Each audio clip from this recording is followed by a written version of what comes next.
Tapos, ako na-select na ako kasi kay Bully.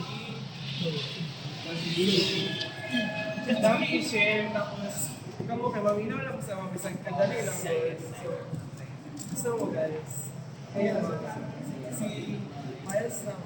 So, Hi guys, ako rin si Miles. So, ang mga advocacy di ba is no to bullying, it doesn't make you cool. So, kinsa ba sa inyo ang naka-experience ng bullying? Oo, naka-experience dito na mag-bully, naka-bully na bugulagan. Sabi na last year. So, ako, maingon dyan ako na bullying doesn't make you cool. Last year, na ako experience sa FYDP na mo. Kaya that's na mo to, ang among topic kay no to bullying. Pag man, i-bully na akong classmate, kada na tayo, hilap siya, tara ng katawa. So good, lamig kayo ang feeling, murag top na ako.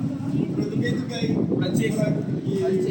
i-gawin ko sa konsensya, isang na kayo istorya sa mga taong, maski ganami sa mga gibuhat. Bro ako, murag lain na dyan kayo, murag ang konsensya sa mapatay sa mga. So, itong experience yung bullying, asa yung bullying na rin? Ito ang buwan. So, dapat i-share ang bullying ko sa inyo, sa yung experience ko about bullying. Ikaw na bullying na. Ay ako ang nag-bully ato, nasobrahan ko.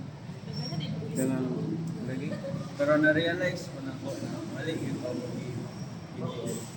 Sa mga side ko sa victims sa bullying, of course, ang bullying makapawala sa esteem.